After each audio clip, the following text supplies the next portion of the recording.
Hello everyone, welcome back. Nice to see you all, and welcome to this our final class on the Ulster crisis, where we're going to talk about the search for a solution, the search for compromise, because as we've said, things are really polarizing alarmingly now in Ireland.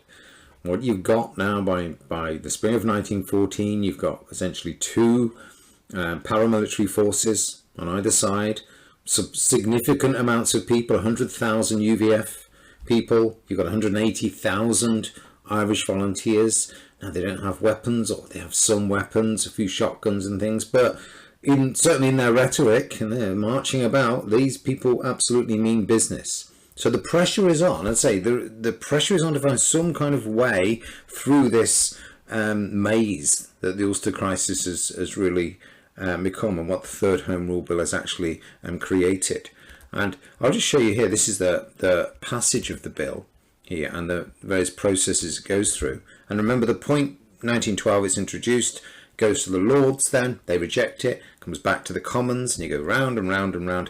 And as he said, there's a time limit on this. It means essentially by the summer of 1914, the Third Home Rule Bill is going to become law, no matter what you do. Now, so I say, as that time limit gets closer, more and more pressure begins to mount now, and people get more and more desperate, as it were, now to do things. Now, the main idea that emerges is this idea, and I'll show you here, of excluding now all or parts of Ulster now from the operation of the Third Home Rule Bill. Now, this idea was initially actually put forward by a very obscure Liberal backbench MP, Thomas Adair Roberts. He stands up June 1912 and says, I've got this idea now. What we can do is we'll leave an unspecified part of Ulster now out of the Third Home Rule Bill for a particular length of time. He isn't actually that clear in terms of how this is going to work, but part of it won't happen in. So maybe, who knows, I say when tempers calm, then everything will be able to, we'll have a united Ireland, as it were, again. But that's the idea, excluding some parts of it. And we call this the excluded area here because these are the four majority Protestant counties. So if you had, as it were, a plebiscite in each of these would all vote overwhelmingly, I think, to stay within the UK and not join the Home Rule Parliament. The others, I say, they all have Catholic majorities. All these parts of Ulster. So he puts forward this idea. Now, this idea is roundly rejected at the time. I mean, it is kind of remarkable. And people laugh at him. Because the thing is about this, and it's a very important point, this is a totally off-the-wall, new idea. This idea of having partition or excluding Ulster. And see, it's not as if we can look back and there's loads of precedents where people have said in the past, that Ulster should have its own independent parliament, or Ulster is very different, therefore it needs its own kind of representation. So it doesn't have a history, say, like Catalonia or something like that. You just will not find any examples of someone talking about this idea of dividing the country up. So Asquith stands up in response to this amendment he puts forward and says, no, it's laughable. God made Ireland, look at it, it's an island, it has a whole unity of form and so on. So it's kind of derided. But this will eventually, of course, this partitionist solution will eventually emerge and be enshrined in the Government of Ireland Act of 1920, which does partition Ireland, which of course we'll actually get to. So even though it has a very tentative beginning, over a number of years now, people will go on a journey of 8 years now, where eventually it becomes the only real solution that people accept. And it's kind of been fed this in many ways by some of the rhetoric, and particularly the newer rhetoric that's coming out of Ulster. And this is this idea which develops certainly later in the Ulster crisis, that Ulster itself will proclaim a provisional government. That if the Home Rule Bill does go through in August, then we're going to, with the UVF and so on, our own government is going to be created now. And you try and make us part of this new devolved Ireland, because we're not going to have it. So there's a lot of those threats around. Again, they're not really that real in terms of Ulster Unionist strategy, because they're not interested in partition or creating some kind of separate Ulster state or whatever. Remember, the idea is this is a rock in the road.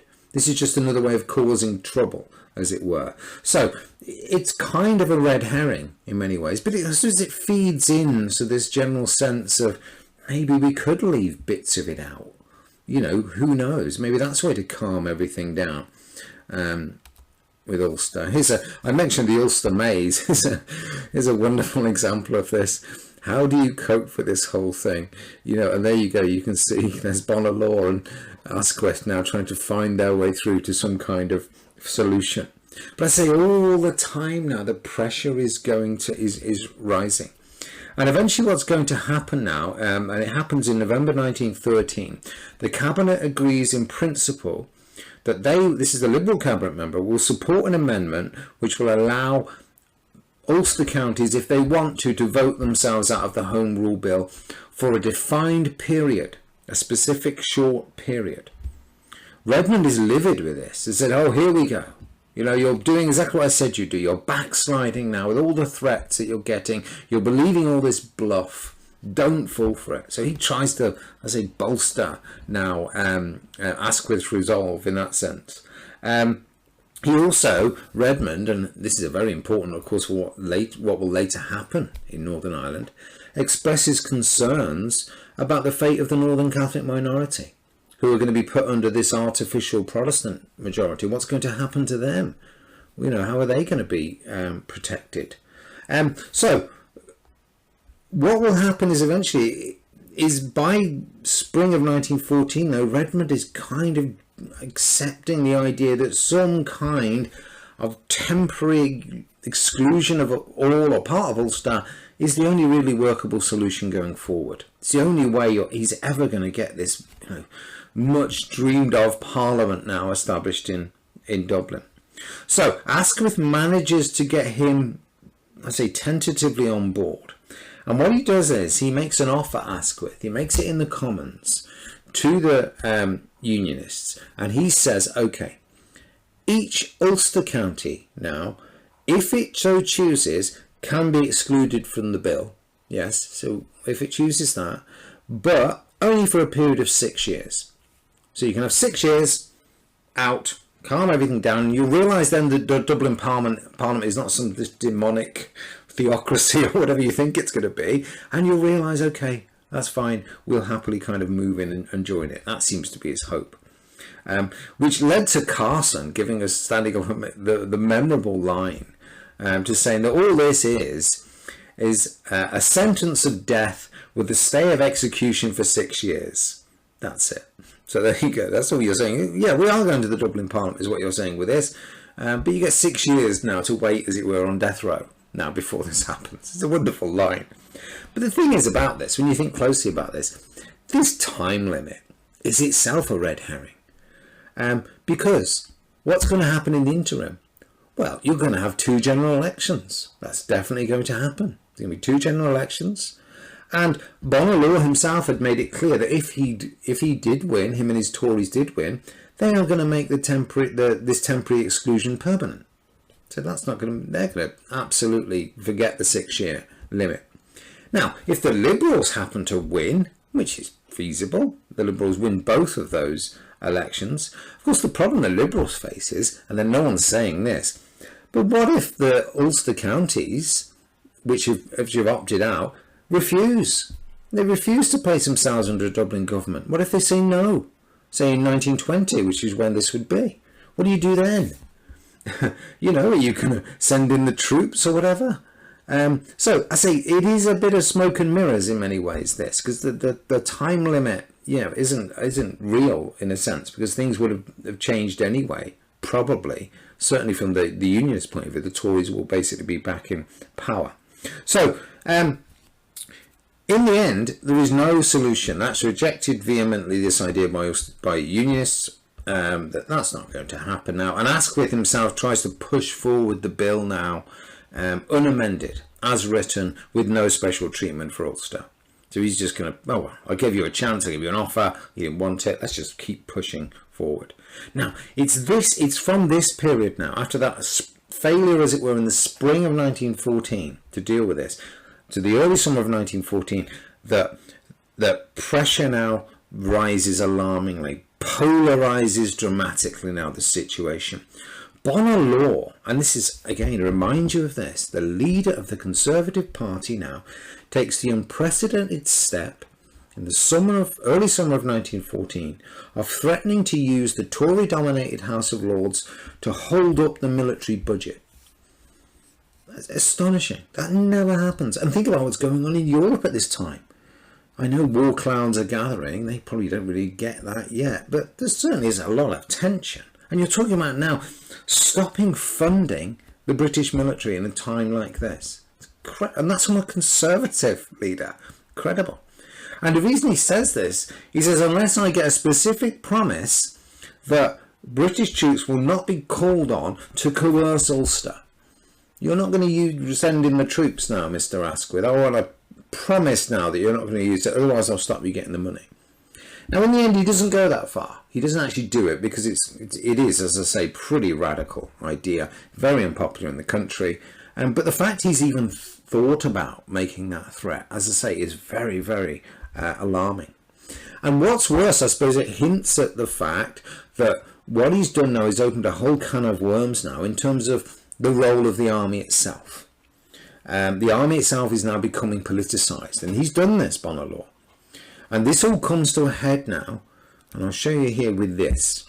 On the 20th of March 1914, it was reported that a number of army officers had refused to follow orders to reinforce garrisons in Ulster. So, you know, you're worried about what's going on in Ulster, UVF and all that, so they're going to send more troops to Ulster just in case something happens. And this is what comes to be called now the Curragh Mutiny. The army officers in the Curragh, which is this big army base now to the west of Dublin, that they said, no, we're not going to go to Ulster, we're not going to fight. Absolutely not, against the UVF. Now, the reality is, it isn't actually that simple. It's actually a lot of blunders, misunderstandings, very poor communication as well. Because what has happened is, prior to this, aware that a number of army officers in Ireland actually live in Ulster, which is as you'd expect, and are rather reluctant then to go into their own streets, as it were, in any future coercion, a shooting war with the UVF, and I'm not really very keen on that idea. The War Office had actually offered them the chance to absent themselves during any future operations, to say, no, I'm not going to go. You know, no, it's not for me. The trouble is, what happens, and particularly under this man here, who's in command of the army in Ireland, Sir Arthur Paget, by the time this order, as it were, goes through his incompetent hands now, the offer had become a kind of ultimatum to officers residing outside Ulster that they had to either obey orders or they'll face dismissal and they'll lose their army pensions and so on. So he turns it into something confrontational, which it wasn't really in the first place. And of course, so they get kind of painted into a corner now, these men. And what happens is around 50 of them say, no, I'm not going to do it. I'm not going to take part in any kind of preemptive strike against Ulster. You know, you gave me the choice and I said no, and now you're pushing my back to the wall. I'm not going to do it. Although we might take part in a peacekeeping role of dividing up the communities or whatever it might be. So a real kind of PR disaster, really, a storm in a teacup in many ways. Worse still, what happens is with the Secretary of State for War, Michael J.B. Seeley, and he makes a very ham-fisted attempt to defuse the situation and makes it worse. Because what he does is he implies now, in his attempt to defuse this, that the government has no intention of forcing Ulster now into this Home Rule Parliament. So they won't use force, is basically what he says. Now that is a card in the hands of Asquith that he could potentially use. I don't think he ever would, but the potential's there. But if the Secretary of War is now saying, well, no, we won't use the military, it's an absolute disaster now. And the press itself, generally, their response to this is to paint it in a very sympathetic sort of portrait of Ulster Protestants. that they're stuck there in Ulster, they're trying to hold on to their province, all they want to do is remain loyal, and now, as it were, the liberal cabal, as it were, is preparing to oust them. But a number of brave army officers have said, no, we're not going to do it. Again, this summer period, as I say, things get worse and worse. That's spring into early summer now. And this happens here. And this is where things get, I think, really potentially serious. So if you talk about civil war in Ireland, yeah, okay, you can argue back and forth about that. But when you get to the spring and early summer 1914, if you want to make that case, then you've got a good one here. Because this is what happens now, is the UVF now, through various agents, usually ex-British Army officers now, are dispatched now to Germany. All the arms in Ireland come from Germany in this period, by the way. Go to Germany, where they managed to procure 30,000 German rifles. And these are then brought in. There's a boat actually offshore, and then the unload from a big boat, and then they unload it into smaller boats now. And they land them in East Ulster now at Larne and various other places. And this is known as the Larne gun running, but it's Bangor as well. There's various places now, and they're brought in. Lots of little cars come along, of UVF members, and they put a pile of guns now into the back of their car and drive them off and hide them away. And you can see this is the end of April now, 1914. Again, it further shows up how completely ineffective the government is in terms of controlling the province. But it reinforces the perception now of the UVF as a now viable and well-armed organisation. It has 30,000 rifles. It seems to be well organised.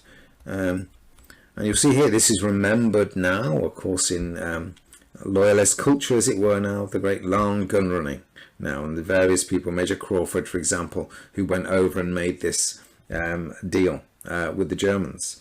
Now, the worrying and, with sort of dreary inevitability, what happens now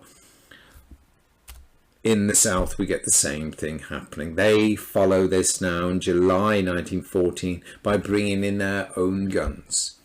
And you can see they're bringing in about 1,000 rifles, a bit more, it's about 1,200 or so rifles, which they managed to bring in now.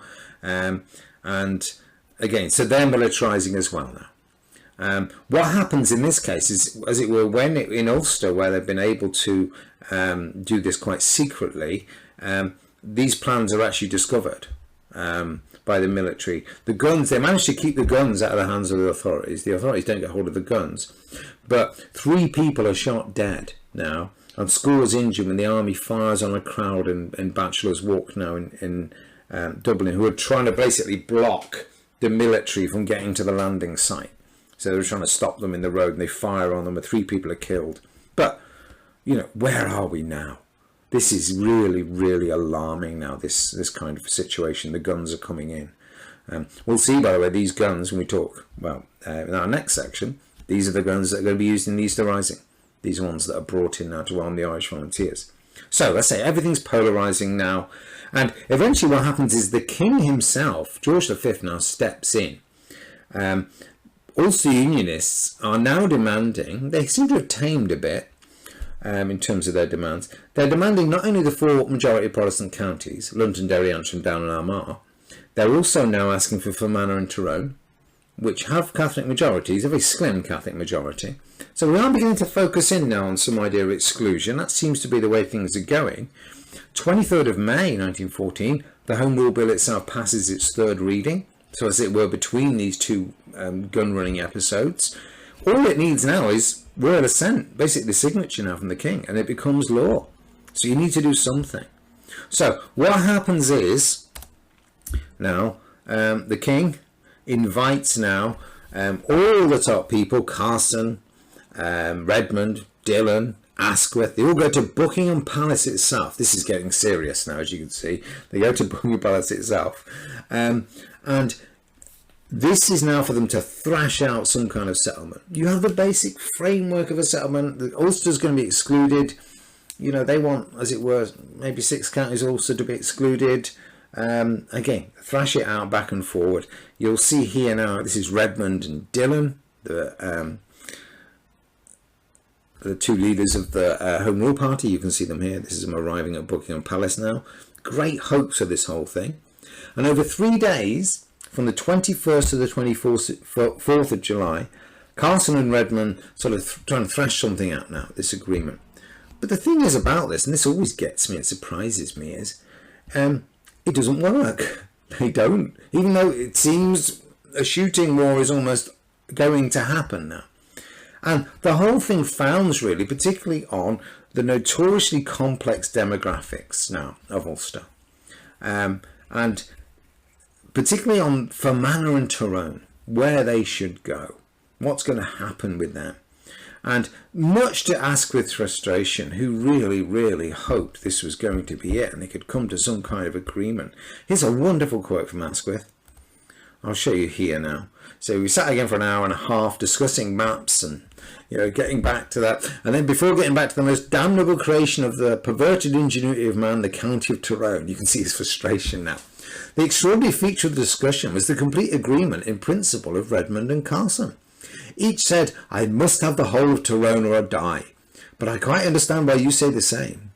The speaker who incarnates bluff, unimaginative to English sense, of course, cut in. He's talking about himself. When each of two people say they must have the whole, why not cut it in half? But they would neither of them look at such a suggestion. So he's saying just cut them in half, Fermanagh and Tyrone, and make two little half counties, have one each. No, they say, no. Lord George and I worked hard to get rid of the county areas altogether and proceed on poor law unions, so have smaller units now. Is that more Catholics in their Protestants, whatever it might be, which afford a good basis of give and take. But again, both Irish lots would have none of it.